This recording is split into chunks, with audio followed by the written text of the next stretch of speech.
আমি যে টপিকটা নিয়ে আজকে আলোচনা করব সেটা হচ্ছে prophetic mindset through the lens of সিরা or through the lens of সুন্নাহ। নববী মনস্তত্ত্ব সিরাতের আয়নায় রাসূল সাল্লাল্লাহু আলাইহি ওয়াসাল্লাম ওনার মাইন্ডসেট কেমন ছিল। মাইন্ডসেট শব্দটার সাথে আমরা মোটামুটি পরিচিত না, সবাইকে বলেন।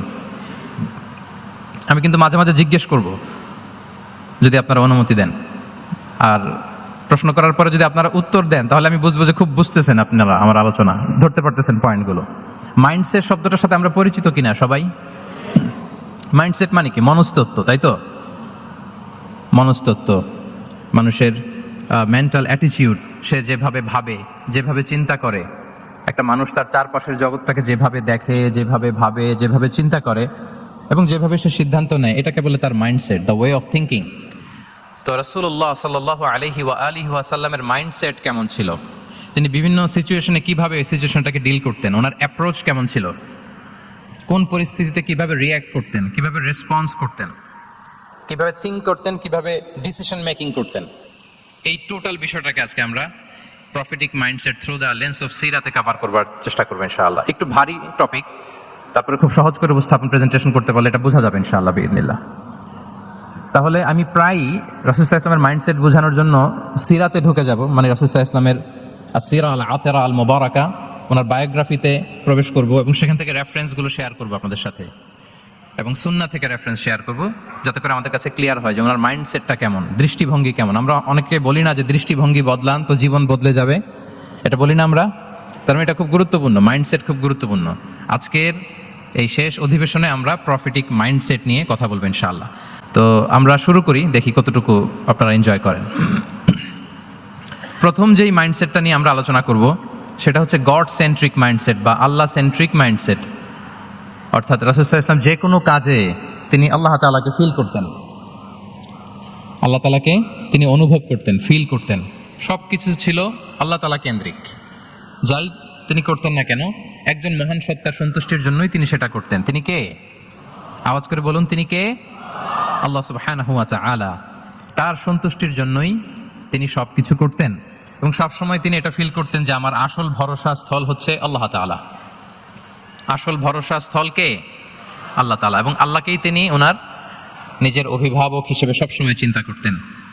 এবং তার দয়ার পরশেই যে আমরা বেঁচে আছি, তিনি যে আমাকে আগলে রেখেছেন, সার্বক্ষণিক এটাকে মনের মধ্যে ধারণ করা, সবসময় এই চিন্তাটা ভেতরে লালন করা, এটাকেই বলে গড সেন্ট্রিক মাইন্ডসেট বা আল্লাহ সেন্ট্রিক মাইন্ডসেট। এই মাইন্ডসেটের অধিকারী যদি আপনি হতে পারেন, আপনি একটা ডিভাইন পাওয়ার শিল্ডের ভেতরে থাকবেন, একটা ডিভাইন প্রোটেকশনে থাকবেন। চারিদিকে তুফান, ঝঞ্ঝা, ঝড়, অনেক কিছু, কোনো কিছু আপনাকে স্পর্শ করবে না, কারণ আপনার গড সেন্ট্রিক মাইন্ডসেট আছে। একটা মহা শক্তিধর সত্তার সাথে আপনার সংযোগায়ন আছে, কানেক্টিভিটি আছে। সো প্রথম মাইন্ডসেটটা হচ্ছে গড সেন্ট্রিক মাইন্ডসেট। রাসূল সাল্লাল্লাহু আলাইহি ওয়াসাল্লাম সবসময় সবকিছু আল্লাহ তাআলার সন্তুষ্টির জন্য করতেন এবং তিনি ভাবতেন আমার কেউ না থাক, আল্লাহ আছে। যার কেউ নাই তার কে থাকে?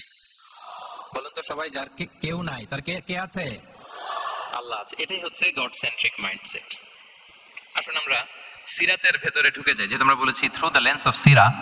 সিরাতের পরতে পরতে, সুন্নাহর পরতে পরতে আমরা দেখব যে তিনি গড সেন্ট্রিক মাইন্ডসেটের অধিকারী ছিলেন কিনা। আল্লাহর হাবিব সাল্লাল্লাহু আলাইহি ওয়া সাল্লাম একবার একটা যুদ্ধ থেকে ফেরার পথে মরুভূমির মাঝখানে সেনাবাহিনীকে থামিয়ে বিশ্রামের ঘোষণা দিলেন যে তোমরা একটু বিশ্রাম নাও। তো উনি একটা গাছের নিচে বিশ্রামের জন্য গেলেন এবং সেখানে গাছের ডালে ওনার তলোয়ারটা ঝুলিয়ে রাখলেন, ঝুলিয়ে বিশ্রাম নিতে লাগলেন, ঘুমিয়ে পড়লেন। হঠাৎ এক বেদুইন এসে রাসূল সাল্লাল্লাহু আলাইহি ওয়াসাল্লামের এই কোষবদ্ধ তলোয়ারটা কোষমুক্ত করে এরকম হাতে নিল। রাসূল সাল্লাল্লাহু আলাইহি ওয়াসাল্লাম ঘুম থেকে জেগে উঠলেন। এবার বেদুইন বলতে আরম্ভ করলো, মাইয়ামনাউকা মিন্নি, এই মুহাম্মদ তোমাকে এবার কে বাঁচাবে বলো, এই তো আমার হাতে তলোয়ার, কে বাঁচাবে? সাথে সাথেই আল্লাহর হাবিব সাল্লাল্লাহু আলাইহি ওয়া সাল্লাম উত্তরে বললেন আল্লাহ। উত্তরে কি বললেন? কোনো চিন্তা ভাবনা নাই যে ওরে আঘাত করা যায় কিনা পাল্টা, বা কোনোভাবে ওর কনফিডেন্স ডাউন করা যায় কিনা, এদিক সেদিক কারো সাপোর্ট চাওয়া যায় কিনা, কোনো দিকে না তাকিয়ে কি বললেন? আওয়াজ করে বলুন সবাই, কি বললেন? আল্লাহ। তাহলে এই যে this is the powerful example of god centric mindset. সবসময় তিনি আল্লাহ কেন্দ্রিক ছিলেন। সবসময় কি ছিলেন? আল্লাহ কেন্দ্রিক ছিলেন। এটাকে বলে গড সেন্ট্রিক মাইন্ডসেট। যে কোনো পরিস্থিতিতে তিনি আল্লাহ যে আমার সাথে আছেন এটা কল্পনা করতেন। এবং সুনানে আবু দাউদের একটি বর্ণনা এসেছে, রাসূল সাল্লাল্লাহু আলাইহি ওয়াসাল্লাম কানা নবী সাল্লাল্লাহু আলাইহি ওয়াসাল্লাম ইযা হাযাবাহু আমরুন সাল্লা, তাকে যখন কোনো জিনিস বিচলিত করতো তিনি জায়নামাজের মুসল্লায় দাঁড়িয়ে যেতেন, সালাতের জন্য দাঁড়িয়ে যেতেন। বিপদে পড়লেই আল্লাহর কাছে সেটা সঁপে দিতেন, শেয়ার করতেন। আমরা বর্তমানে কোনো বিপদে পড়লেই কি করি? আগে কোথায় শেয়ার করি? ফেসবুকে। বলেন, আমার জীবনে কোনো দুর্ঘটনা কিছু হইলেই আমরা কোথায় শেয়ার করি? করেন আপনারা? ফেসবুকে শেয়ার করেন? আসলে করা উচিত কার সাথে? হ্যাঁ, আমার স্ত্রীর সাথে শেয়ার করার আগেও শেয়ার করব কার সাথে? আমার বন্ধুর সাথে শেয়ার করার আগেও শেয়ার করব কার সাথে? আল্লাহর সাথে। আমরা যদি হিজরতের ঘটনাটাকে একটু অ্যানালাইজ করি তাহলে দেখবো যে গারে সাউরে যখন আল্লাহ রাসূল সাল্লাল্লাহু আলাইহি ওয়াসাল্লাম এবং আবু বকর রাদিয়াল্লাহু তাআলা ওনারা আশ্রয় নিয়েছিলেন রাত্রিবেলায়, কুরাইশরা যখন খুঁজতেছিল, আবু বকর রাদিয়াল্লাহু তাআলা বলেন যে কুরাইশদের পা দেখা যাচ্ছে, ওরা যে হেঁটে যাচ্ছে,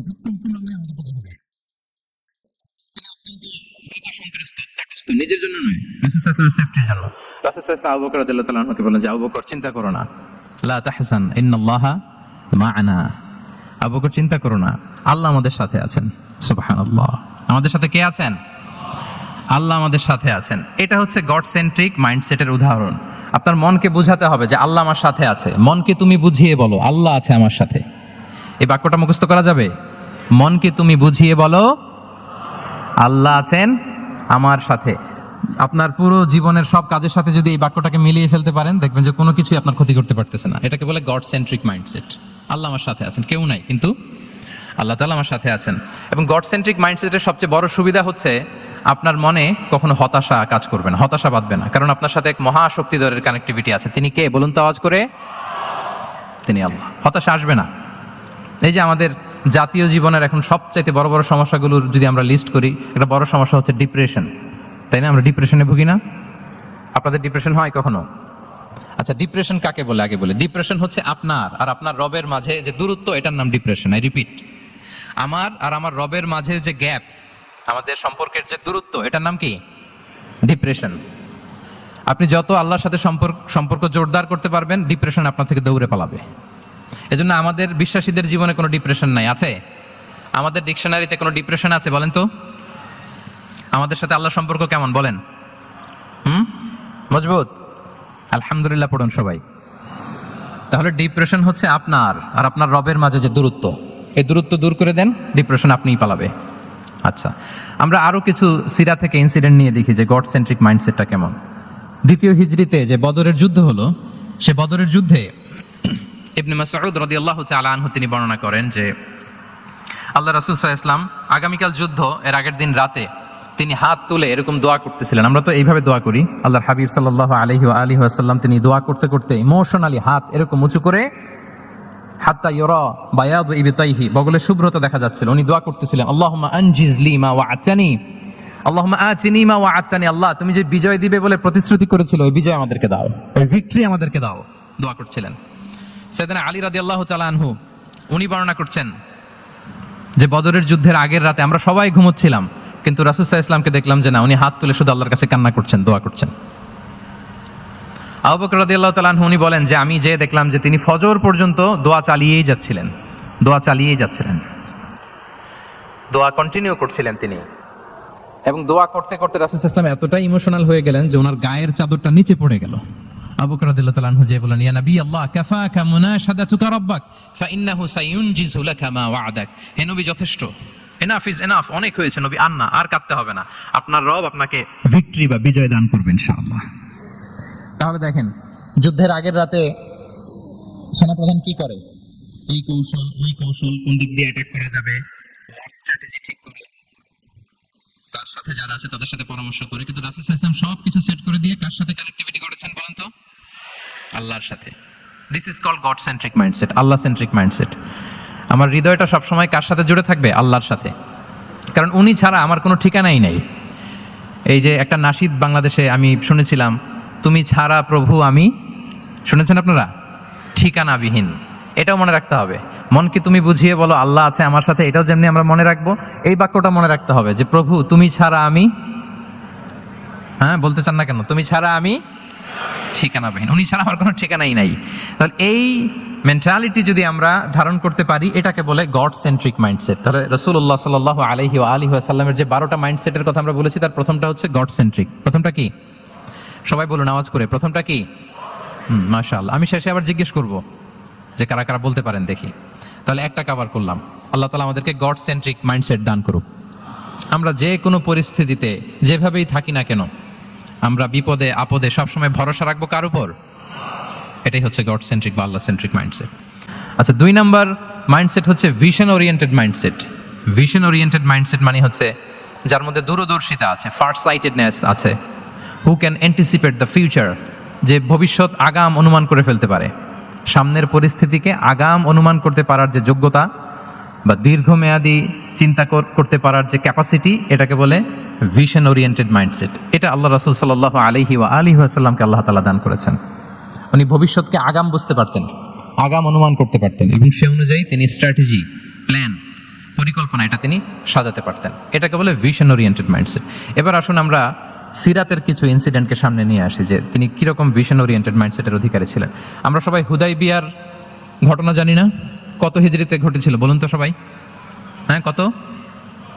6ষ্ঠ হিজরিতে।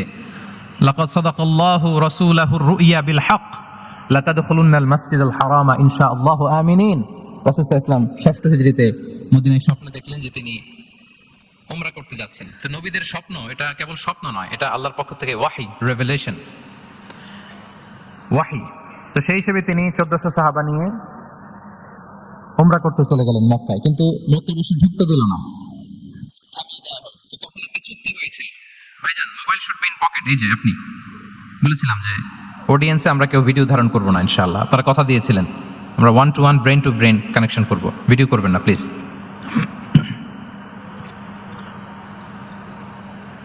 তাহলে উমরা করতে গেলেন 1400 সাহাবী।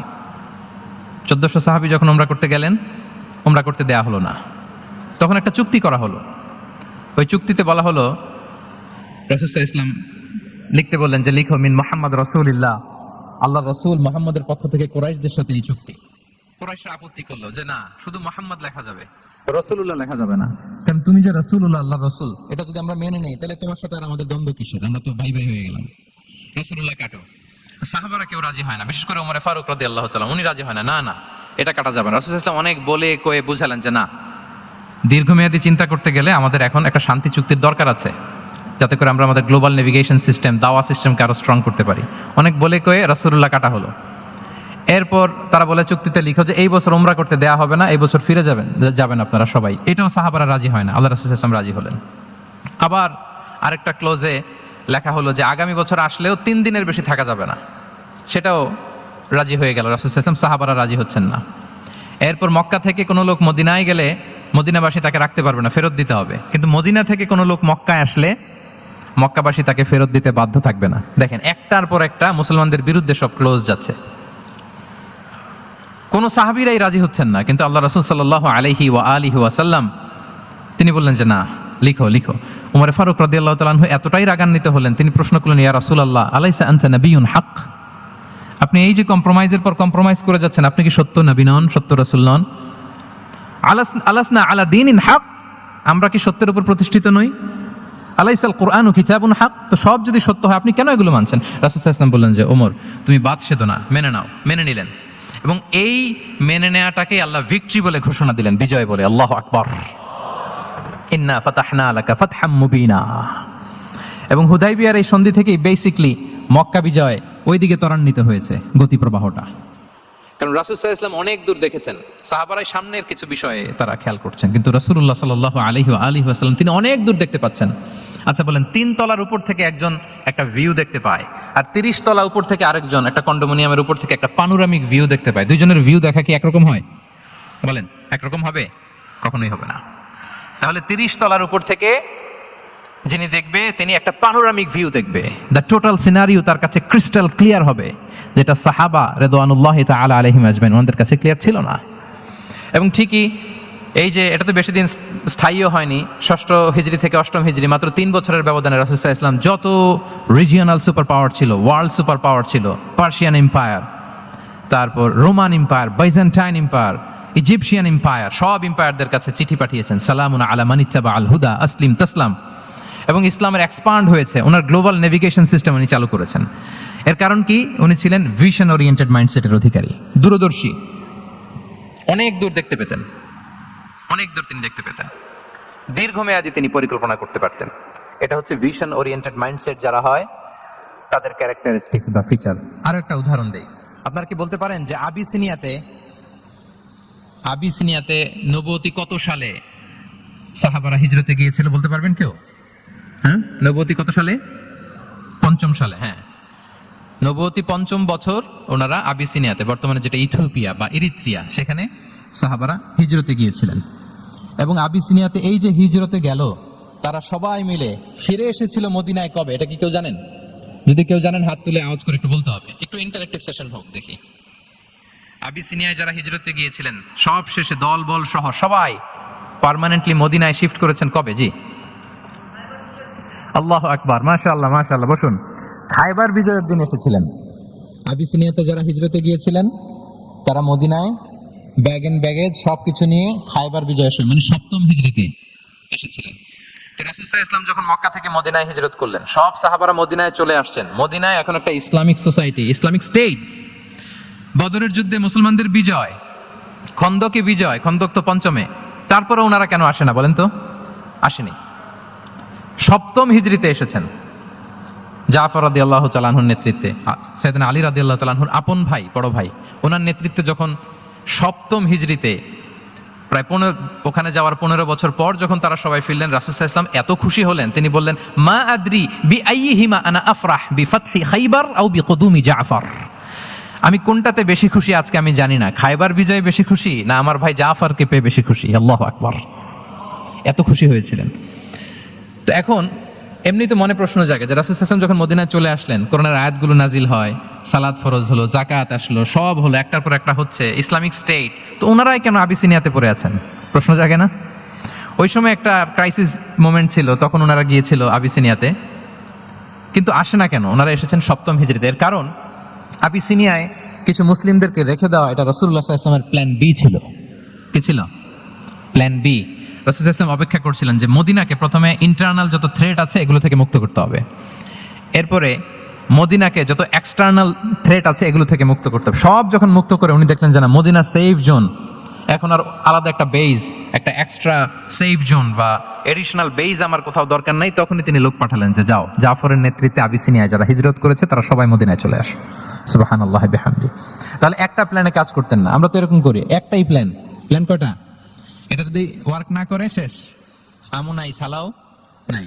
কিন্তু রাসূলুল্লাহ সাল্লাল্লাহু আলাইহি ওয়া আলিহি ওয়াসাল্লামের প্ল্যান এ ছিল, প্ল্যান বি ছিল, প্ল্যান সি ছিল।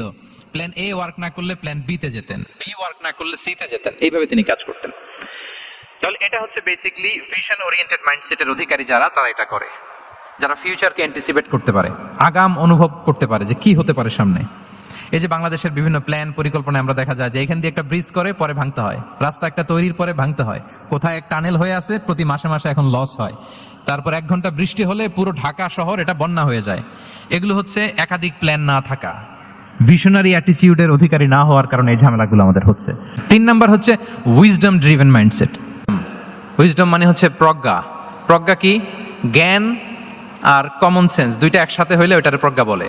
When the knowledge and common sense join together, it reflects as wisdom.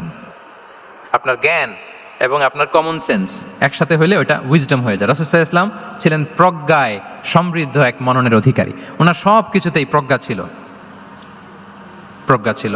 Wisdom in giving advice, উপদেশ দেওয়ার সময় ছিল প্রজ্ঞা। উইজডম ইন পলিসি মেকিং এর সময় সেখানে প্রজ্ঞা ছিল। Wisdom in action strategic plan, কোনো স্ট্র্যাটেজিক প্ল্যানের ক্ষেত্রে প্রজ্ঞা ছিল। রাসূল সাল্লাল্লাহু আলাইহি ওয়াসাল্লাম একই প্রশ্নের উত্তর এক একজনকে এক একভাবে দিতেন। অনেক সাহাবারা জিজ্ঞেস করতেন যে রাসূলুল্লাহ একই প্রশ্ন, একে বললেন এইটা, ওরে বললেন ওইটা, ওরে বললেন আরেকটা, এটা কেন? তো রাসূল সাল্লাল্লাহু আলাইহি ওয়াসাল্লাম বললেন যে আমি জানি ওর কিসে ঘাটতি, আমি জানি ওর কি প্রয়োজন, আমি জানি ওকে কোন নাসিহাটা দিলে কাজ করবে, ফলে এক একজনকে আমি এক একভাবে ক্লারিফাই করেছি। আল্লাহু আকবার। This is called wisdom. আচ্ছা, উইজডম, রাসূল সাল্লাল্লাহু আলাইহি ওয়াসাল্লাম যে উইজডম ড্রিভেন মাইন্ডসেটের অধিকারী ছিলেন এটার কয়েকটা এক্সাম্পল আমরা সিরাত থেকে দেখি। মক্কা বিজয় হয়েছে কত হিজরিতে? কত? অষ্টম হিজরিতে যখন মক্কা বিজয় হলো, তখন রাসূল সাল্লাল্লাহু আলাইহি ওয়াসাল্লাম আম্মা জান আয়েশার সাথে গল্প করছিলেন আর বলছিলেন, আয়েশা, লাউলা হাদাসাতু আহদি কওমিকা বিল কুফরি লা নাকাতুল কাবাতা ওয়া লা জাআলতুহা আলা আসাসি ইব্রাহিম। আয়েশা, তোমার এই মক্কাবাসী তোমার এলাকার লোকজন যদি একটা ক্যাওস সৃষ্টি না করতো, তাহলে কাবার যে আসল শেপ, আমি ওই আসল শেপে এটাকে ফেরত নিতাম, কিন্তু নিতে গেলে এখন একটা ঝামেলা বাঁধবে, এজন্য নিব না। ব্যাপারটা হচ্ছে আমরা এখন যে কাবাটাকে দেখি এটা হচ্ছে স্কয়ার আকৃতির। স্কয়ার মানে কি? বর্গাকৃতি, তাই তো? বর্তমান কাবা কোন আকৃতির বলেন তো? একটা বড় কিউবের সাইজ না? দূর থেকে দেখলে মনে হয় একটা বড় কিউবের সাইজ, কিউবের আকৃতি মানে স্কয়ার, চতুর্ভুজ। কিন্তু সৈয়দনা ইব্রাহিম আলাইহিস সালাম যে কাবা নির্মাণ করেছিলেন এটা কিন্তু এরকম কিউব ছিল না, ওটা ছিল রেক্ট্যাঙ্গেল। রেক্ট্যাঙ্গেল ছিল, মানে আয়তাকৃতির ছিল, এরকম লম্বা। এই যে এই টেবিলটা যেরকম, টেবিলের যে শেপ এরকম ছিল, এরকম লম্বা কাবাঘর ছিল আয়তাকৃতির। কিন্তু এখন এটা কমে স্কয়ার আকৃতির হয়ে গেছে। এর কারণটা কি? কাবা একবার ওখানে অগ্নিকাণ্ড ঘটার কারণে ধ্বংস হয়েছিল, ফলে কাবাকে আবার রিনোভেশন করা লেগেছিল, পুনর্নির্মাণ। তো কোরাইশরা সিদ্ধান্ত নিয়েছিল কাবা পুনর্নির্মাণে আমরা কোনো হারাম টাকা ইউজ করব না, যার কাছে যত হালাল টাকা আছে নিয়ে আসা হলো। কিন্তু হালাল টাকা যতটুকু জমা হয়েছে এটা দিয়ে পুরো কাবা নির্মাণ হয় না, অর্ধেক হয়। ফলে কাবা যে আয়তাকৃতির ছিল সেটা না হয়ে গেছে কি বলেন? বর্গাকৃতির, মানে স্কয়ার। ওই স্কয়ার কাবাই আজ পর্যন্ত রয়ে গেছে। কিন্তু ওই যে আয়তক্ষেত্রের যে শেপের মধ্যে যতটুকু জায়গা বাকি ছিল ওইখানে দেখবেন একটা ক্রিসেন্টের মতো আছে, হেজরে ইসমাইল, হাতিমে কাবা বলে।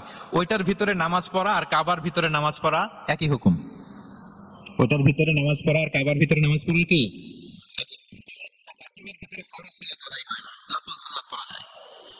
এমনকি কাবার ভেতরেও ফরজ সালাত আদায় করলে আদায় হবে না, কারণ নামাজের ফরজের মধ্যে একটা ফরজ হচ্ছে ইলা জিহাতিল কাবা, টু দ্য ডাইরেকশন অফ কেবলা। আপনার কেবলা মুখী হইতে হবে না, আপনি তো কাবার ভিতরে ঢুকে গেছেন, এখন কাবা কোন দিকে? কাবা তো নাই, বের হইতে হবে, বের হয়ে কাবা মুখী হলে সালাত হবে। I think you got the point. তো তাহলে রাসূল সাল্লাল্লাহু আলাইহি ওয়াসাল্লামের উইজডম বা প্রজ্ঞাটা এখানে দেখেন। আম্মা জান আয়েশা রাদিয়াল্লাহু তাআলা আনহাকে উনি বললেন যে আয়েশা, মক্কা তো বিজয় হলো, মক্কার কন্ট্রোল তো এখন আমার হাতে, চাইলে আমি কাবাকে ভেঙে সেই ইব্রাহিম আলাইহিস সালামের যে বেইজ ওরকম লম্বা করে শেপ দিতে পারি, কিন্তু দিব না, কেননা দিলে মক্কা একটা ক্যাওস হতে পারে। কি হতে পারে? কারণ তারা একেবারে ভেরি রিসেন্ট মুসলমান হয়েছে, তারা না বুঝেই বলবে যে সেই আদি কাবা, মোহাম্মদ এই কাবার অপমান করেছে, কাবাকে ভুলুণ্ঠিত করেছে, সম্মানকে নষ্ট করেছে, এরকম একটা কোশ্চেন রাইজ করতে পারে। এই জন্য আমি করলাম না। সুবহানাল্লাহ, দিস ইজ কল্ড উইজডম। এটাকে কি বলে? প্রজ্ঞা। এটাকে প্রজ্ঞা বলে। তাহলে আপনার জ্ঞান এবং আপনার কমন সেন্স দুইটা যখন কানেক্ট করে তখন সেটা প্রজ্ঞা হয়।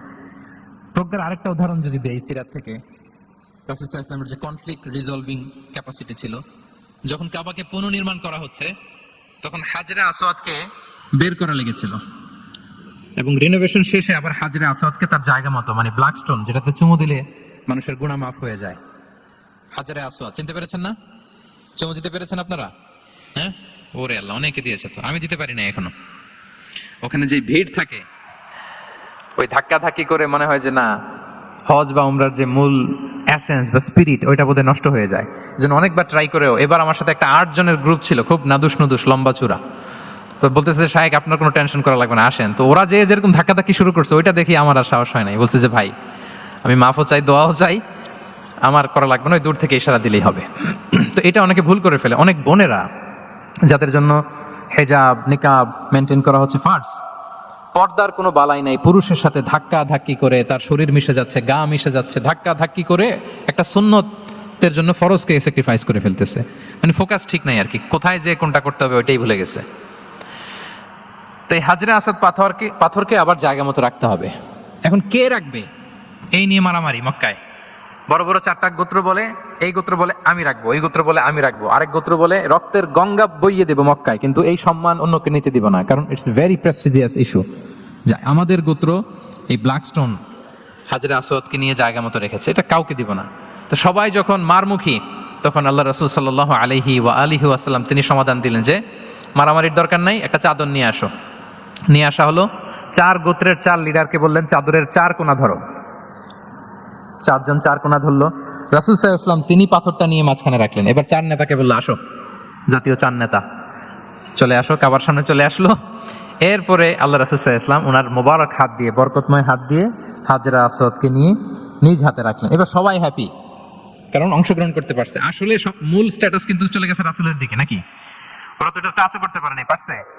ওরা চাদর ধরেই হ্যাপি, কিন্তু পাথরটা ধরেছিল কে? রাসূল সাল্লাল্লাহু আলাইহি ওয়াসাল্লাম। চাদরে রেখেছিল কে? রাসূল সাল্লাল্লাহু আলাইহি ওয়াসাল্লাম। চাদর থেকে নিয়ে আবার কাবা ঘরে সেট করেছিল কে?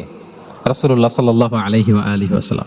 এভাবে উনি কনফ্লিক্ট রিজলভ করতেন থ্রু হিজ উইজডম, ওনার প্রজ্ঞার মধ্য দিয়ে। আমরা যদি তায়েফের ঘটনা দেখি, রক্তাক্ত হয়েছেন, পাহাড়রক্ষী ফেরেশতারা এসে বলেছে রাসূলুল্লাহ জাস্ট অর্ডার করেন, আমরা কোলাপস করবো এমন ভাবে the entire Taif city will be collapsed, একেবারে স্ম্যাশ করে দিব, পাউডার হয়ে যাবে। রাসূল সাল্লাল্লাহু আলাইহি ওয়াসাল্লাম বললেন না, বাল আরজু আন ইউখরিজাল্লাহু মিন আসলাবিহিম মান ইয়াবুদুল্লাহ ওয়াহদাহু ওয়া লা ইউশরিকু বিহি শাইআ। তিনি বললেন না, ওদেরকে ধ্বংস করে দিও না, ওদেরকে ধ্বংস করলে লা ইলাহা পড়বে কে?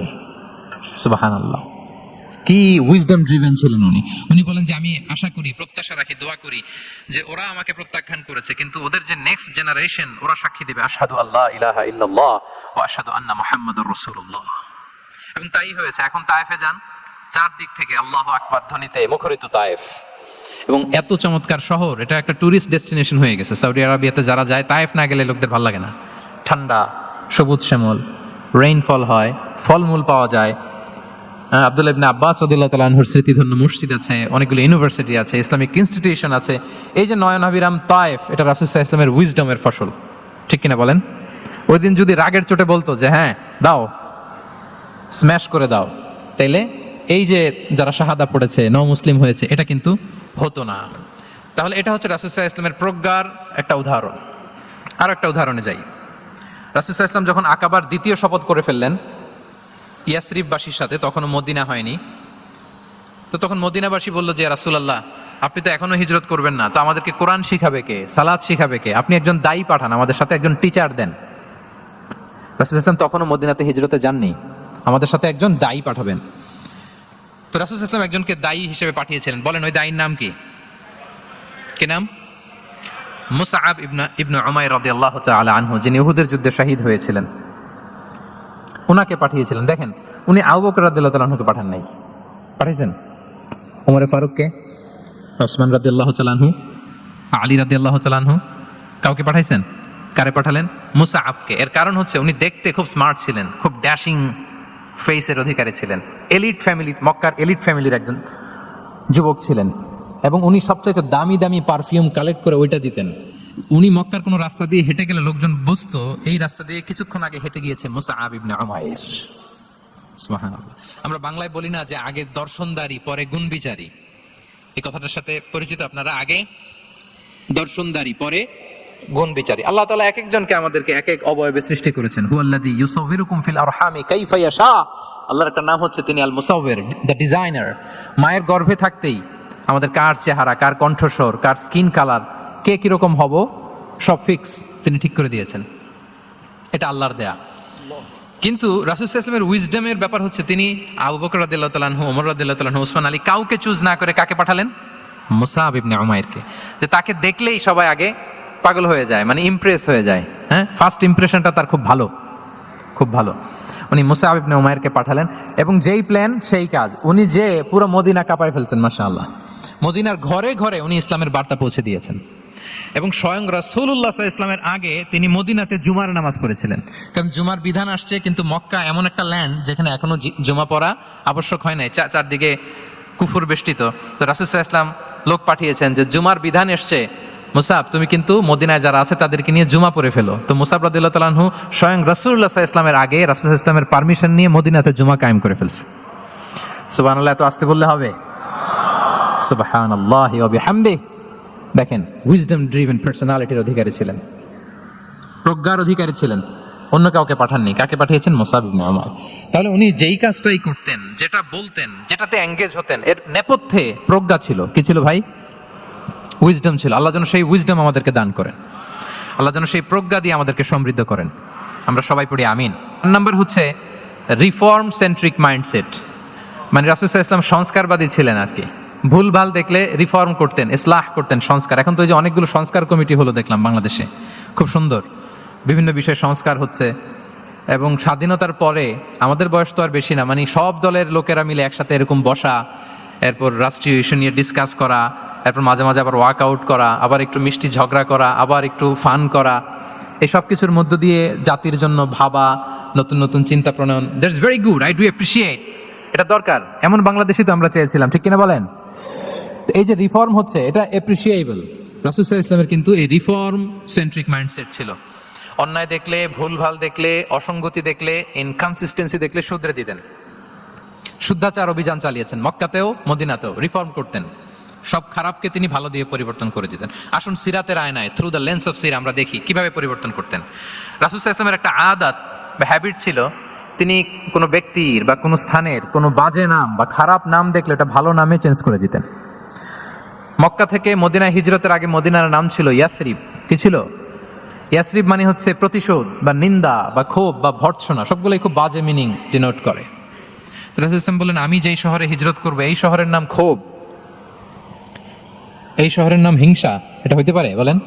রাহমাতাল লিল আলামিন, mercy and peace for the entire universe করে যাকে আল্লাহ পাঠিয়েছেন, উনি যেই শহরে থাকবেন ওই শহরের নাম প্রতিশোধের শহর, এটা হবে? উনি শহরের নাম চেঞ্জ করে দিলেন। উনি শহরের নাম দিলেন মদিনাতুন নবী। কি দিলেন? মদিনাতুন নবী, অথবা তওবা তয়্যিবা, চেঞ্জ করে দিলেন, পরিবর্তন করে দিলেন। এক এলাকায় যে বিষ্ণু ইসলাম দেখলেন যে গাছপালা হয় না, উনি বললেন মাসমু হাযিহিল আরদ, এই জায়গার নাম কি? সবাই বলে ইসমুহা গাদেরা। গাদেরা মানে হচ্ছে মাকান লা নাবাতা ফিহি ওয়ালা শাজার, এমন জায়গা যেখানে ঘাস লতাপাতা কিছুই জন্মায় না। রাসূল সাল্লাল্লাহু আলাইহি ওয়াসাল্লাম বললেন, এই জন্যই তো ঘাস জন্মায় না, নাম তো রাখছো খুব বাজে একটা নাম। রাসূল সাল্লাল্লাহু আলাইহি ওয়াসাল্লাম বললেন, আজ থেকে এলাকার নাম গাদেরা নয়, এলাকার নাম আজকে থেকে খাদেরা। কি নাম? খাদেরা মানে কি বলেন? সবুজ, গ্রিন, এভারগ্রিন, সবুজ শ্যামল। এবং রাসূল সাল্লাল্লাহু আলাইহি ওয়াসাল্লাম যখন গ্রিন ল্যান্ড নাম দিয়ে দিলেন, এরপর থেকে সবুজ শ্যামল করে আল্লাহ জায়গাটাকে বরকতময় করে দিলেন। Changing names. এক সুন্দরী নারীকে বললেন মাসমুকি, কি নাম? বলে আসিয়া। আসিয়া মানে অবাধ্য। রাসূল সাল্লাল্লাহু আলাইহি ওয়াসাল্লাম বললেন, তুমি এত সুন্দরী, you are a beautiful lady, আর কি বাজে একটা নাম রেখেছো আসিয়া। তুমি আসিয়া কেন হবে? আজকে থেকে তোমার নাম জামিলা, মানে তুমি সুন্দরী, রূপবতী। সুবহানাল্লাহ, সুন্দর একটা নাম দিয়ে দিলেন। এক সাহাবীর নাম ছিল হাসান। হাসান মানে রাফ এন্ড টাফ, রুক্ষ। রাসূল সাল্লাল্লাহু আলাইহি ওয়াসাল্লাম বললেন, না হাসান না, তোমার নাম আজকে থেকে সাহাল। কি নাম? সাহাল। সাহাল মানে সহজ। উনি বলেন, যেদিন থেকে সাহাল রাখছি এর আগ পর্যন্ত নাকি ওনার অসুস্থতা, রোগ বালাই একটার পর একটা লেগেই থাকতো। যেদিন থেকে সাহাল, ওই দিন থেকে উনি বলেন যে আল্লাহ তাআলা নবীর এই নাম চেঞ্জ করে দেওয়ার বারাকায় আমার পুরো জীবনের সব কাজকে আল্লাহ তাআলা সহজ করে দিয়েছেন।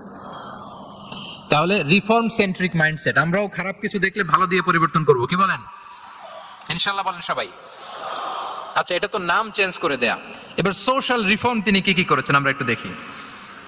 তিনি যখন যুবক, মক্কায় এক ইয়ামানি লোক ব্যবসা করতে এসে তার প্রোডাক্ট বিক্রি করার পরে, আস ইবনে ওয়াইল নামে এক লোকের কাছে বিক্রি করার পরে যখন দাম চাইতে গেল, আস বলে, আরে বেটা আমরা মক্কার সন্তান, আমরা দাম দিব না। তো সে ভাবলো হয়তো আমার সাথে ঠাট্টা করেছে, হজের মৌসুম যাক, বেচাকেনা শেষ করে যাওয়ার পথে দামটা নিয়ে যাব। সে ফেরার দিন আবার গেল যে আমার তো জিনিসের দামটা আপনি দিলেন না। সে বলে, আমরা এই ভূখণ্ডের মালিক, আমরা দাম দেই না, এটা তো বড় জুলুম। সে কান্নাকাটি শুরু করলো। তার এই কান্নাকাটি দেখে আল্লাহ রাসূল সাল্লাল্লাহু আলাইহি ওয়াসাল্লাম, ওনার চাচা জুবাইর ইবনে আব্দুল মুত্তালিব সহ ইয়াং স্টার যারা আছে, দ্য ইয়ুথ অফ মক্কা, তাদের সবাইকে নিয়ে একটা সোসাইটি করলেন। এই যে আমরা হালাফুল ফুদুলের নাম শুনি না, যেটা বাংলায় আমরা কি বলি হিলফুল ফুজুল, এই নামে তো অনেক সংগঠন আছে বাংলাদেশে। কি বলেন? যুবকরা কোনো সংগঠন করলে কমনলি এই নামটা পছন্দ করে, হিলফুল ফুজুল। আসলে এটার মূল নাম ছিল হালাফুল মুত্তাইয়িবিন। তিব মানে হচ্ছে রং। রাসূল সাল্লাল্লাহু আলাইহি ওয়াসাল্লাম সবাই মিলে, তখন জাহেলি যুগে একটা কালচার ছিল, বালতি ভর্তি রঙের ভেতরে হাত ঢুকিয়ে দিত, দিয়ে এই রং সমেত হাতটা তারা পাথরের মধ্যে লাগাতো, সবার হাত ওইখানে দিত, মানে আমরা হাতে হাত রেখে কমিটেড, আমরা ঐক্যবদ্ধ হলাম। সেখান থেকে হয়েছে হালাফুল মুত্তাইয়িবিন, থেকে হালাফুল ফুদুল। ওনারা বলল যে না, আমরা সবাই থাকবো মাআল মাজলুমি দিদ্দা যালিম, আমরা মজলুমের পক্ষে থাকবো, জালিমের বিপক্ষে থাকবো। এবং যেই প্রতিজ্ঞা ওই কাজ। সবাই মিলে আস ইবনে ওয়াইলকে ধরলো, তার কাছ থেকে টাকা আদায় করে ওই ইয়ামানি ব্যবসায়ীর কাছে পৌঁছে দিয়ে তিনি মাজলুমকে সহায়তা করেছেন। সুবহানাল্লাহ। এবং এই টেন্ডেন্সি, এই জুলুম, চাঁদাবাজি যেগুলো ছিল মক্কার জমিনে, রাসূল সাল্লাল্লাহু আলাইহি ওয়াসাল্লাম এই সোশ্যাল রিফর্মের মাধ্যমে এটাকে সংস্কার করেছেন। তাহলে এই যে রিফর্ম সেন্ট্রিক আমাদের হইতে হবে। আমাদের সমাজেও এখন চাঁদাবাজি আছে না নাই? বলেন। খুন খারাপি আছে না নাই? সামাজিক অনাচার। তাহলে ঐক্যবদ্ধ হইতে হবে আমাদেরকে রিফর্মের জন্য। যুবক যারা আমরা আছি, যাদেরকে আল্লাহ আমাদের বলার সুযোগ দিয়েছে, লেখার সুযোগ দিয়েছে, ফিল্ডে কাজের সুযোগ দিয়েছে, আমরা সবসময় মাজলুমের পক্ষে থাকবো, আমরা সবসময় জালেমের বিপক্ষে থাকবো। আমাদের নীরবতা আর আমাদের নিশ্চুপ থাকাই জালিমদেরকে আরো বড় বড় জালিম বানিয়েছে। এজন্য নাহনু মাআল মাজলুম দিদ্দা যালিম, এটা হচ্ছে আমাদের স্লোগান। আমরা কাদের সাথে? মজলুমের সাথে। আওয়াজ করে বলেন, কার সাথে? ইত্তাকু দাওয়াতাল মাজলুম। রাসূল সাল্লাল্লাহু আলাইহি ওয়াসাল্লাম বলেন, তোমরা মাজলুমের কান্নাকে ভয় করো। কেননা মাজলুমের কান্না আর আল্লাহর মাঝে কোনো ফারাক থাকে না, কোনো পর্দা থাকে না, বদদোয়া করলেই কবুল হয়ে যায়। তাহলে এভাবে রাসূলুল্লাহ সাল্লাল্লাহু আলাইহি ওয়া আলিহি ওয়াসাল্লাম তিনি সোশ্যাল রিফর্ম করেছেন। আমরা যদি ওনার পলিটিক্যাল রিফর্মের দিকে তাকাই তাহলে দেখব যে আমরা যদি কনস্টিটিউশন অফ মদিনার কথা বলি, মদিনার কনস্টিটিউশন, এটা কিন্তু রাসূল সাল্লাল্লাহু আলাইহি ওয়াসাল্লাম করেছেন। মদিনা চার্টার, এত চমৎকার চার্টার পৃথিবী আর দেখেনি। ওইটা থেকেই এখন সব গোটা বিশ্বের সংবিধান। এই যে আমাদের সংবিধান সংস্কার কমিশন আছে না একটা, নিশ্চয়ই তারা ওইটা থেকে অনেক বেনিফিটেড হতে পারবেন। আমাদের যে মদিনা চার্টার রাসূল সাল্লাল্লাহু আলাইহি ওয়াসাল্লাম নিজে করা, এবং এটা একটা ইনক্লুসিভ চার্টার ছিল। মুসলিম, পেগানস, জুইশ সব ধর্মের মানুষকে নিয়ে তিনি মদিনাতে ওয়ান উম্মাহ ঘোষণা দিয়েছিলেন। ওয়ান উম্মাহ, উই আর ওয়ান উম্মাহ। হোক তুমি পেগান মুশরিক, হোক তুমি জুইশ মানে ইহুদি, হোক তুমি মুসলিম, তুমি যেই ধর্মের হও না কেন, মদিনাকে রক্ষা করতে যে আমরা সবাই মিলে উম্মাহ ওয়াহিদা, আমরা সবাই মিলে কি উম্মাহ ওয়াহিদা। পৃথিবীর অনেক দেশ এই আইডিওলজিকে ধারণ করে হু হু করে এগিয়ে গিয়েছে। মালয়েশিয়াতে 3টা রেস, আমি তো প্রায় এক যুগ ওখানে, আমার 2টা ডিগ্রি ওখান থেকে, মাস্টার্স পিএইচডি। তো আমি কাছ থেকে তাদেরকে দেখার সুযোগ পেয়েছি। ওখানে মালয়েরা আছে, তামিলরা আছে, চাইনিজরা আছে, 3 জাতি মিলে ওদের স্লোগান হচ্ছে সাতু মালয়েশিয়া। মালয় ভাষায় সাতু মানে হচ্ছে ওয়ান, মালয় ভাষায় সাতু মানে কি ওয়ান। সাতু মালয়েশিয়া মানে আমরা হতে পারি চাইনিজ, হতে পারি তামিল, কিংবা হতে পারি মালয় ভূমিপুত্রা, কিন্তু সবাই মিলে দেশের স্বার্থে আমরা সবাই কি এক। এটাই লাগবে আমাদের নতুন বাংলাদেশে। জুলাই আপরাইজিং এর পরে আমাদের এই ঐক্যবদ্ধ থাকার বাংলাদেশ আমরা চাই কি চাই না বলেন? সাম্রাজ্যবাদকে রুখে দিতে, যে কোনো ষড়যন্ত্রকে রুখে দিতে ঐক্যবদ্ধ থাকার কোনো বিকল্প নাই, ঠিক কিনা বলেন? ঐক্যবদ্ধ থাকতে হবে আমাদেরকে, যেটা রাসূলুল্লাহ সাল্লাল্লাহু আলাইহি ওয়া আলিহি ওয়াসাল্লাম মদিনা চার্টারে আমাদেরকে শিখিয়েছেন যে আমরা ওয়ান উম্মাহ। তাহলে খারাপ নাম দেখলে চেঞ্জ করতেন, সমাজে খারাপ কিছু দেখলে সংঘবদ্ধ হয়ে তার বিরুদ্ধে দাঁড়াতেন। পলিটিক্যাল রিফর্ম করেছেন ওয়ান উম্মাহ গঠনের মধ্য দিয়ে। ফিনান্সিয়াল রিফর্ম যদি বলি, শুধু financial reforms by prophet Muhammad peace be upon him, এটা নিয়ে লম্বা কথা বলা যেতে পারে। শুধু একটা উদাহরণ দিয়ে শেষ করি। বিদায় হজের ভাষণে উনি সুদকে চিরতরে কবরস্থ করেছেন, সুদকে চিরতরে কবরস্থ করেছেন, এবং এটা অন্যের জন্য না, নিজের ঘর দিয়ে শুরু করেছেন। উনি বলেছেন যে এই হানাহানি রক্তপাত এটা বন্ধ, আমার গোত্রের একটা এরকম রক্তের দাবি আছে, এটা আমি শেষ ঘোষণা করলাম। এরপর বললেন যে সুদ কবর দিলাম, অন্য জায়গা থেকে না, আমার পরিবার থেকে। রাসূল সাল্লাল্লাহু আলাইহি ওয়াসাল্লামের চাচা স্বয়ং আব্বাস রাদিয়াল্লাহু তাআলা আনহুর অনেক সুদের ট্রানজাকশন ছিল, ইন্টারেস্ট, সুদের ব্যবসা ছিল। রাসূল সাল্লাল্লাহু আলাইহি ওয়াসাল্লাম বললেন আজকে থেকে এই সুদ আমি চিরতরে মাটির নিচে কবর দিয়ে দিলাম। আল্লাহু আকবার। দেখেন সোশ্যাল রিফর্ম। তাহলে পরিবর্তন করতে হলে আগে নিজের ঘর থেকে, আগে কোত্থেকে? নাকি ওই ফ্যামিলি থেকে? হ্যাঁ, আমাদের মধ্যে যেটা হয়, আমরা ওয়াজ নসিহত বা ভালো কথা শুনলেই এটাকে ধরে নিই যে এটা ওর জন্য, ওর জন্য, মানে প্রত্যেকটা ওয়াজই যে আমার জন্য হইতে পারে, প্রত্যেকটা নসিহাতের যে প্রাইম অডিয়েন্স আমি হইতে পারি, এইটা আমাদের মাথায় কেন যেন আসে না। আমরা কোনো ভালো নসিহত শুনলে আমরা ভাবি এটা আসলে সমাজে দরকার, ওর দরকার, আমার ভাইয়ের দরকার, কিন্তু এটা যে আমার দরকার, প্রতিটা নসিহাতের প্রথম অডিয়েন্স হওয়া দরকার কে? আমি নিজে। তাহলে পরিবর্তন শুরু করতে হবে নিজ থেকে। ওর এই সমস্যা, ওর এই সমস্যা, ওর এটা, আরে মিয়া তোমার কি সমস্যা ওইটা বলো। শুধু ওর ওর না দেখে নিজেরটাও দেখতে হবে। দেখেন অন্যের দিকে 1 আঙ্গুল দেখালে নিজের দিকে কয় আঙ্গুল যায় বলেন তো? এই যে নিজের দিকে কিন্তু 3টা। আমি যদি এরকম করি তা আমার দিকে আসে 3টা। এই জন্য নিজ থেকে, নিজের ফ্যামিলি থেকে আমরা সংস্কার শুরু করব। কি বলেন? ওমর ফারুক রাদিয়াল্লাহু তাআলা আনহু যখন ফ্যামিলি মিটিং এ বসতেন, উনি ওনার সন্তানদেরকে বলতেন, শোনো, তোমরা খলিফাতুল মুসলিমিন, আমিরুল মুমিনিনের সন্তান, তোমাদের কোনো বাজে কাজ যদি সমাজে আসে, তোমাদের কোনো অন্যায় যদি আমার কানে আসে, অন্যের জন্য যা শাস্তি তোমাদের জন্য হবে ডাবল শাস্তি। ওমর ফারুক সন্তানদেরকে বলতেন, তোমরা যদি কোনো ভুল করো, একটা যদি হদ কায়েম করা লাগে, এমন অন্যায় যদি করো, একটা হচ্ছে আল্লাহর দেয়া হদ, আর একটা হবে আমি উমরের দেয়া হদ।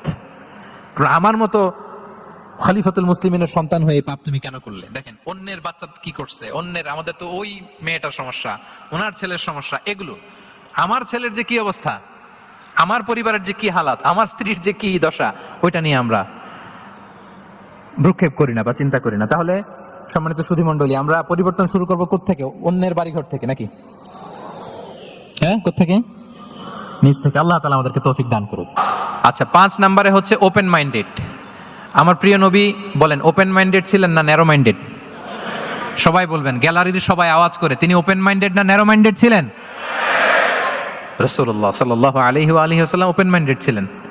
যে কেউ ওনাকে অ্যাপ্রোচ করতেন পারতেন easily, he was very approachable. ছোট বড়, আবাল বৃদ্ধ বনিতা ওনার সাথে কথা বলতে স্বাচ্ছন্দ্য বোধ করতো, ভয় পেত না। এজন্য সিরাতের পরতে পরতে দেখবেন এক শিশু এসে প্রশ্ন করে, নারী এসে প্রশ্ন করে, বৃদ্ধ এসে প্রশ্ন করে, বন্ধু এসে প্রশ্ন করে, শত্রু এসে কনভারসেশন করে, সবাই এসে ওনার সাথে কথা বলতে পারতো। সুবহানাল্লাহ। এবং এগুলো উনি অ্যাকোমোডেট করতে পারতেন। কি করতে পারতেন?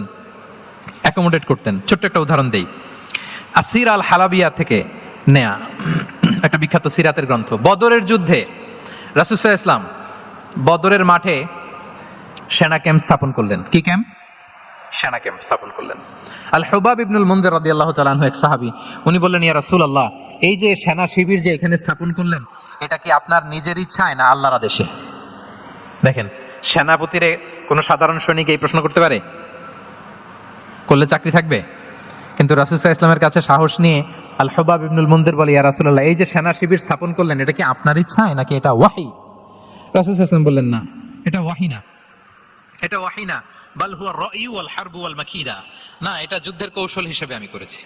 আল হুবাব ইবনুল মুনজির বললেন, ইয়া রাসূলুল্লাহ, তাহলে সঠিক জায়গায় সেনা ক্যাম্প স্থাপন হয় নাই। রাসূলের দিকে তাকিয়ে বলতেছেন যে আপনি যেখানে করছেন ওখানে ঠিক হয় না ইয়া রাসূলুল্লাহ, আপনি অভয় দিলে আমি বলতে পারি কোথায় ঠিক হবে। রাসূল সাল্লাল্লাহু আলাইহি ওয়াসাল্লাম বললেন, তাই? আমি যেটা করছি এটা ঠিক হয় নাই, তাহলে কোনটা ঠিক বলো? উনি বললেন, ওই যে বদরে একটা কুয়া আছে যেখানে পানির ব্যবস্থা আছে, ওইটার সামনে ব্যারিকেড দিয়ে আমাদের শিবির করতে হবে। তাহলে আমরা বদরের কুয়া থেকে পানি খাইতে পারবো, সারাদিন পানি খাবো, আর কাফিররা যুদ্ধে তো মারা যাবে, পানির অভাবে মারা যাবে। সুবহানাল্লাহ পড়বেন না? রাসূল সাল্লাল্লাহু আলাইহি ওয়াসাল্লাম বললেন, আরে তাই তো, তুমি তো ঠিকই বলেছো, এভাবে তো আমি ভেবে দেখিনি। আবার তিনি অ্যানাউন্স করে দিলেন যে সেনা শিবির এখানে যেই তাবু টাঙানো হয়েছে এখান থেকে মুভ করে আল হুবাব যেখানে ইন্ডিকেট করেছে ঠিক ওই জায়গায় যে শিবির স্থাপন করো। তাহলে আওয়াজ করে বলুন, ওপেন মাইন্ডেড না ন্যারো মাইন্ডেড? আমরা অনেক সময় আমাদের অধীনস্থদের কথা শুনতে চাই না। অনেক সময় অধীনস্থদের মাথা থেকেও দারুণ দারুণ দুর্দান্ত আইডিয়া চলে আসতে পারে। ইগনোর করবেন না সবসময়, আপনি দেখবেন যে তার কাছ থেকে ভালো আইডিয়া এসছে কিনা। তাহলে রাসূল সাল্লাল্লাহু আলাইহি ওয়াসাল্লাম এটাকে ইগনোর না করে অ্যাকোমোডেট করলেন। সুবহানাল্লাহ। খন্দক যুদ্ধের কথা যদি দেখি, পরীক্ষা খননের অ্যাডভাইস কে দিয়েছিল? মক্কার কোন লোক? মদিনার? কে দিয়েছিল? সালমান আল ফারিসি। বাড়ি কোথায়? ইরান, পারস্য। হি ওয়াজ পার্সিয়ান বেসিক্যালি। তাহলে দেখেন, সেই পারস্য থেকে এসে বললেন যে এখানে পরীক্ষা খনন করলে ভালো হয়। 5.5 কিলোমিটার পরীক্ষা খনন করে ফেললেন। 4.5 মিটার প্রশস্ত, 3.5 মিটার হচ্ছে এটার ডেপথ। পুরো মদিনার সবাই মিলে এটা করে ফেললেন। তার মানে আমি সব বুঝি, আমি সব জানি, এই মেন্টালিটি থেকে আমাদের বেড়ে আসতে হবে। এটা হচ্ছে একটা ন্যারো মাইন্ডেড পার্সোনালিটির অধিকারী, যে আমি যেটা বলছি ওইটা, এটার পরে কোনো কথা নেই, এটা ভুল। বরং আমার টিমের মধ্যে থেকে যদি কোনো ভালো অপিনিয়ন আসে সেটা আমি রিভাইজ করব। কি বলেন, পারা যাবে না? তাহলে ওপেন মাইন্ডেড পার্সোনালিটি ছিলেন রাসূলুল্লাহ সাল্লাল্লাহু আলাইহি ওয়াসাল্লাম। 6 নম্বরে চলে যাই। 6 নম্বর মাইন্ডসেট হচ্ছে এন্টারপ্রেনাল মাইন্ডসেট। এন্টারপ্রেনাল, এখন তো এটা আপনারা সবাই খুব বেশি শোনেন, এন্টারপ্রেনারশিপ, এন্টারপ্রেনাল মাইন্ডসেট আসলে অনেক কিছুর সমন্বয় হয়। 1 নম্বর, যার প্রোঅ্যাক্টিভ অ্যাটিটিউড যাদের থাকে, solution focused, not problem focused. Problem সৃষ্টি হলে ওইদিকে ফোকাস না করে কিভাবে সলিউশন করা যায় ওইদিকে ফোকাস করতেন। এরপর যে হিউম্যান রিসোর্সের ভালো ম্যানেজ করতে পারে, রিসোর্স কম কিন্তু to take the best out of this resource. অনেকে দেখবেন যে ছোট্ট জিনিসকে অর্গানাইজ করে এত সুন্দর প্রেজেন্টেশন করে, আবার অনেকের অনেক আছে কিন্তু সেটাকে প্রেজেন্ট করতে পারে না, এরকম আছে না? নাই? রাসূল সাল্লাল্লাহু আলাইহি ওয়াসাল্লাম অল্প রিসোর্স দিয়ে অনেক বড় কিছু অ্যারেঞ্জ করতে পারতেন। সুবহানাল্লাহ।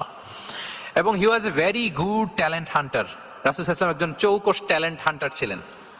হি was a very good observer. সাহাবীদের কার কি ট্যালেন্ট এটা তিনি নোট করতেন। যার যে দক্ষতা, তাকে তার ওই দক্ষতা দিয়ে ইসলামের সেবা করতে উৎসাহ দিতেন। যখনই কোনো প্রতিভাবান সাহাবীকে তিনি দেখেছেন, তিনি ইসলামের জন্য সেই প্রতিভাকে কাজে লাগানোর চেষ্টা করেছেন। একজনকে দিয়ে সবটা করেননি।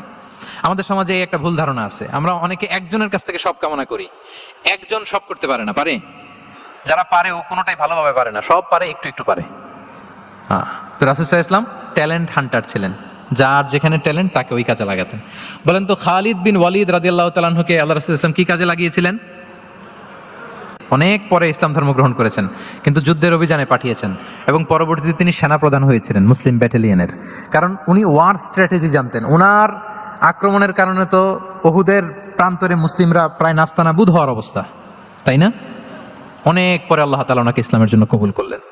তাহলে উনি ওয়ার স্ট্র্যাটেজি জানতেন, ফলে রাসূল সাল্লাল্লাহু আলাইহি ওয়াসাল্লাম ওনাকে যুদ্ধের জন্য কাজে লাগিয়েছেন। তাহলে সবাইকে একটা দিলে হবে না, প্যারাসিটামল 3 বেলা সবার জন্য হবে নাকি? যার যে রোগ সে অনুযায়ী প্রেসক্রিপশন। হ্যাঁ, খালিদ বিন ওয়ালিদ রাদিয়াল্লাহু তাআলা আনহু তিনি সমরবিদ ছিলেন, রণকৌশলী। ওনাকে বানিয়েছেন সেনাপ্রধান। আওয়াজ করে বলুন, কি প্রধান? উনি সেনাপ্রধান হয়েছিলেন। আচ্ছা, আপনারা হাসান বিন সাবিত রাদিয়াল্লাহু তাআলা আনহুর নাম শুনেছেন নিশ্চয়ই। ওনাকেও তো যুদ্ধের ময়দানে পাঠিয়েছেন না? ওনারা পাঠিয়েছেন। ওনারা দিয়ে কি করছেন বলেন? কবিতা লিখতেন। ওনার কাব্য প্রতিভা ছিল। উনি বেসিক্যালি যুদ্ধ করতে জানতেন না, এজন্য রাসূল ইসলাম যুদ্ধে ওনাকে পাঠাতেনও না। বিভিন্ন যুদ্ধে ওনাকে না পাঠিয়ে নারীদেরকে, মদিনার নারী শিশু ভালনারেবলস যারা আছে তাদেরকে দেখভাল করার জন্য মদিনায় উনি রেখে যেতেন, কারণ আল্লাহ তাআলা ওনাকে কাব্য প্রতিভা দিয়েছিলেন। ওনার এক এক কবিতা পড়লে গায়ের লোম খাড়া হয়ে যায়। You will have goosebumps, literally আপনার গায়ের পশম দাঁড়িয়ে যাবে। এবং উনি ওনার কবিতা দিয়ে মুসলিমদেরকে, সাহাবীদেরকে উজ্জীবিত করতেন। মসজিদে নববীতে আল্লাহ রাসূল সাল্লাল্লাহু আলাইহি ওয়াসাল্লাম ওনার মিম্বারের পাশে শুধু হাসান বিন সাবিত রাদিয়াল্লাহু তাআলা আনহুর জন্য আলাদা একটা মিম্বার বানিয়েছিলেন, যে হাসান তুমি ওখানে উঠে কবিতা লিখে আমার সাহাবাদেরকে উজ্জীবিত করবে জিহাদের জন্য। আল্লাহু আকবার। তাহলে একজনকে সেনাপ্রধান, আরেকজনকে জাতীয় কবি, আরেকজনকে হাসান বিন সাবিত রাদিয়াল্লাহু তাআলা আনহুকে কি বানালেন? জাতীয় কবি বানালেন। আচ্ছা, হুযাইফা ইবনে ইয়ামান রাদিয়াল্লাহু তাআলা আনহু, ওনার ছিল ডিটেকটিভ মাইন্ড, এজন্য ওনাকে রাসূল সাল্লাল্লাহু আলাইহি ওয়াসাল্লাম মদিনার গোয়েন্দা বিভাগের প্রধান বানিয়েছেন, হেড অফ ডিটেকটিভ ডিভিশন। হুযাইফা ইবনুল ইয়ামান ছিলেন মদিনার কি? হেড অফ ইন্টেলিজেন্স, গোয়েন্দা বিভাগের প্রধান। মুআয ইবনে জাবাল রাদিয়াল্লাহু তাআলা আনহু প্রশাসনিক কাজ খুব ভালো বুঝতেন। মদিনার সবচাইতে বড় সিনিয়র আমলা ছিলেন মদিনা রাষ্ট্রের।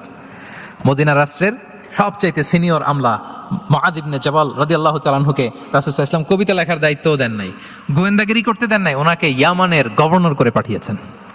সুবহানাল্লাহি বিহামদি। তাহলে যার যে যোগ্যতা তাকে সেই জায়গায় কাজে লাগানো, এটাকে বলে এন্টারপ্রেনাল মাইন্ডসেট। এটা কি বলে? এন্টারপ্রেনাল মাইন্ডসেট। আল্লাহ হাবিব সাল্লাল্লাহু আলাইহি ওয়াসাল্লামের এই মাইন্ডসেট ছিল। 7 নম্বর মাইন্ডসেট হচ্ছে কনসিডারেট মাইন্ডসেট। কনসিডারেট মানে হচ্ছে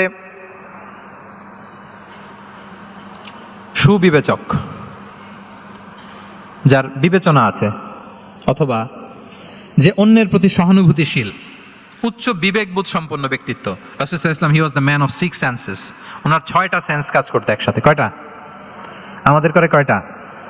5টা তো আল্লাহ দিছে, অনেকের 3টাও কাজ করে না। কোন দিক দিয়ে কি হচ্ছে? দিন দুনিয়ায় নাই, সে একেবারে অন্য জগতের মানুষ। কি হচ্ছে চোখ কান খোলা নাই, কিছু জানা নাই। কিন্তু রাসূল সাল্লাল্লাহু আলাইহি ওয়াসাল্লাম he was man of 6 senses. যার দিকে কোথায় কি হচ্ছে, কার একটু অসুবিধা হয়ে যাচ্ছে, কার একটু সমস্যা, খুব অন্যের ব্যথায় ব্যথিত ছিলেন, অন্যের দুঃখে দুঃখী ছিলেন, অন্যের প্রতি সহানুভূতি ছিলেন। ম্যান অফ 6 সেন্সেস ছিলেন তিনি।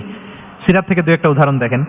একবার রাতের নামাজ, সম্ভবত এশার নামাজ, খুব ছোট্ট করে শেষ করে দিলেন। তো সাহাবারা জিজ্ঞেস করলেন, ইয়া রাসূলুল্লাহ, নামাজ তো এত তাড়াহুড়ো করতে আপনাকে কখনো দেখিনি। তিনি বললেন, আমি নামাজের মাঝখানে এক ছোট্ট বাচ্চার কান্না শুনেছি।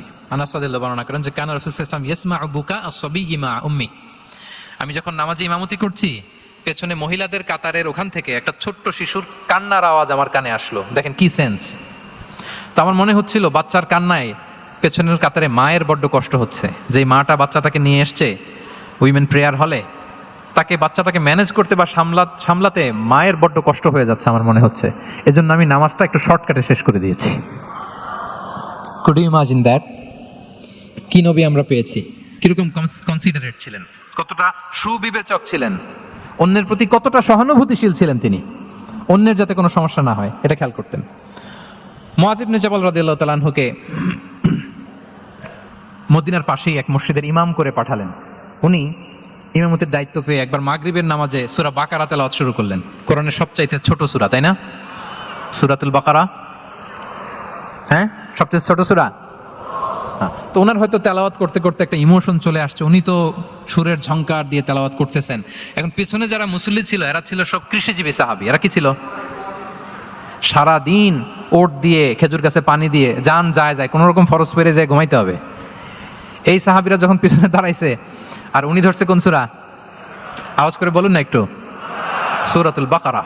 এখন ওনারা তো আর থাকতে পারে না, ওনার সাথে থাকতে না পারে এক সাহাবী নামাজ রেখে দিয়ে ডাইরেক্ট রাসূল সাল্লাল্লাহু আলাইহি ওয়াসাল্লামের কাছে, কারণ বড় হুজুর তো আছে মদিনায়, যে বিচার দিছে ইয়া রাসূলুল্লাহ, দেখেন এমন একজনকে ইমাম করে অ্যাসাইন করেছেন, উনি মাগরিবের সালাতে সূরা বাকারা পড়ে, আর আমরা হচ্ছি কৃষিজীবী শ্রমজীবী সাহাবী, আমাদের তো এত বড় কেরাতের সাথে জয়েন করা সম্ভব না। রাসূল সাল্লাল্লাহু আলাইহি ওয়াসাল্লাম রেগে গেলেন, চেহারাটা আগুনের গোলার মতো লাল হয়ে গেল।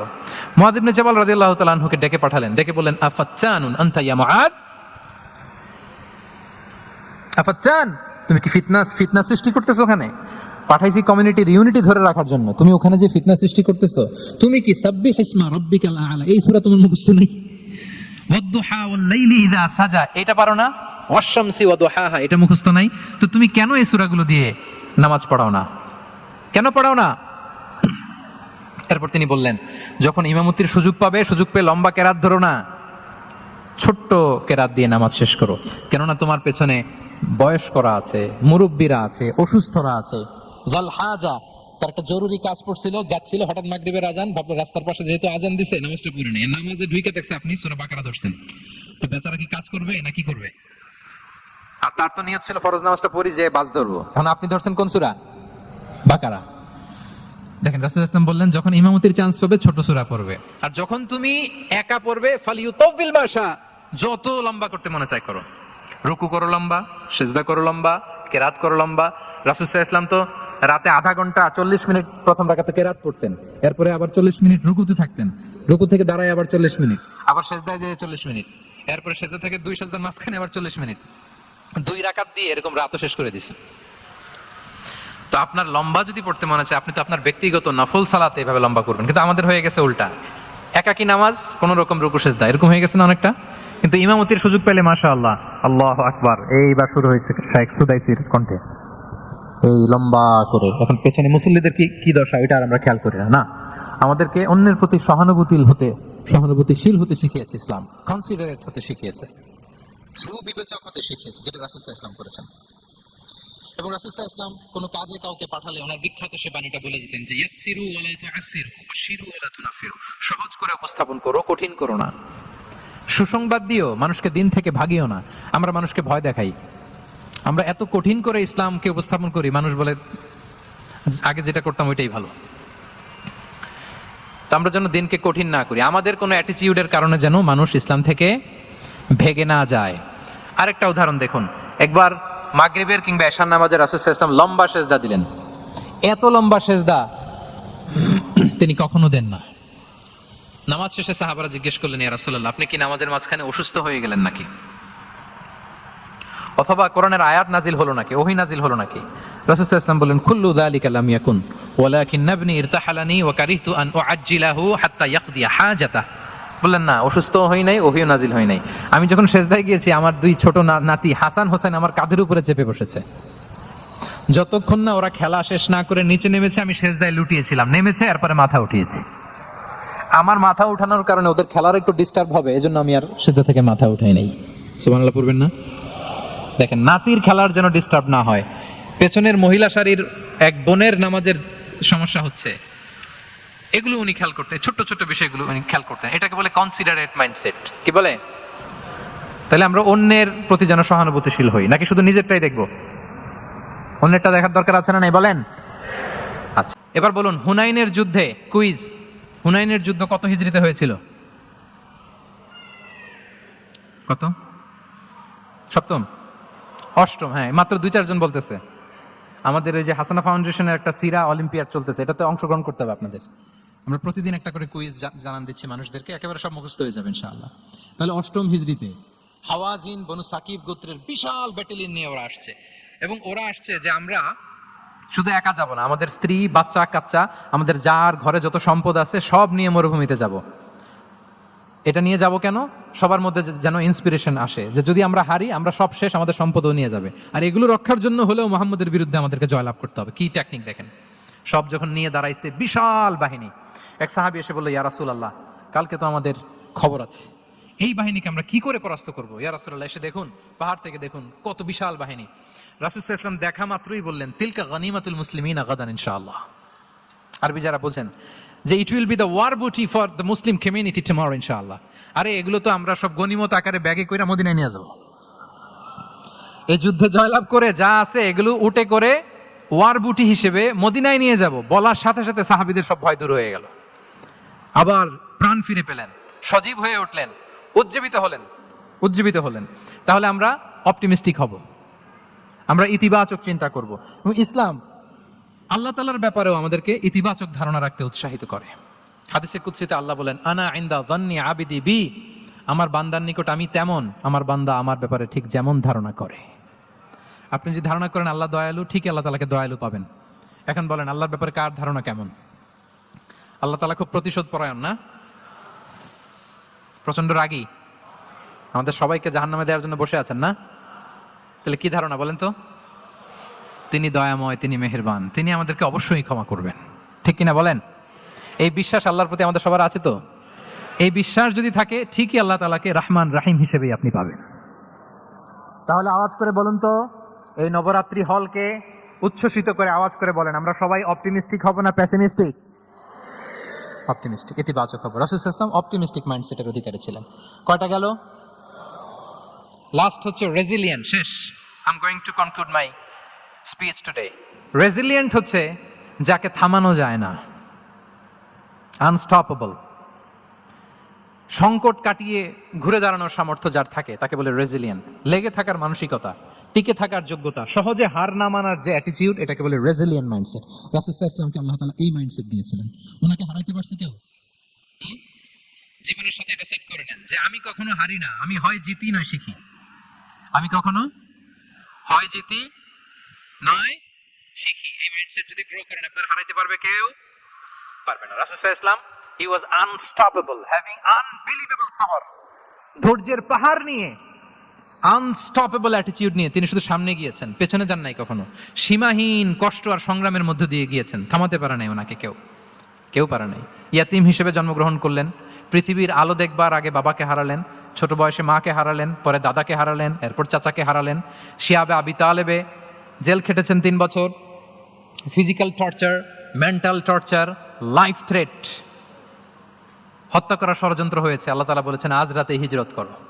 ব্ল্যাক ম্যাজিক করা হয়েছে। লাবিদ ইবনুল আসাম, এক ইহুদিদের মিত্র, ওনাকে ব্ল্যাক ম্যাজিক করেছে। মারার জন্য খাদ্যে বিষ মিশিয়ে দেওয়া হয়েছিল। বাজুর মাংস, খাসির বাজুর মাংস পছন্দ করতেন। খাইবারের এক ইহুদি নারী এই ছাগলের এই মাংসের মধ্যে বিষ দিয়েছিলেন। ইহুদিদের পক্ষ থেকে betray, treachery, conspiracy and what not, কি বাকি ছিল বলেন? ষড়যন্ত্রের এমন কোনো ধরন ছিল না যেটা তারা বাকি রেখেছে। কিন্তু রাসূল সাল্লাল্লাহু আলাইহি ওয়াসাল্লামকে কি থামানো গিয়েছিল? বলেন, থামানো গিয়েছিল? গোটা বিশ্বব্যাপী উনি ছড়িয়ে দিয়েছিলেন লা ইলাহা মুহাম্মাদুর। So nothing can stop him. তরার আমাদের যে লক্ষ্য, ওই লক্ষ্য পানে আমরা পৌঁছবই, আমাদেরকে কোনো কিছু থামাতে পারবে না ইনশাআল্লাহ। বলেন, আমরা আমাদের লক্ষ্য পানে মানজালে মাকসাদে দৌড়ে দৌড়ে যাব। আমাদেরকে থামিয়ে দেওয়া হলে আমরা হাঁটতে থাকবো, সেখানে আমাদেরকে আঘাত করা হলে আমরা হামাগুড়ি দিয়ে সামনের দিকে যেতে থাকবো, সেখানেও থামিয়ে দেওয়ার চেষ্টা করা হলে আমরা আমাদের মানজিলে মাকসাদের দিকে অপলক নেত্রে চেয়ে থাকবো।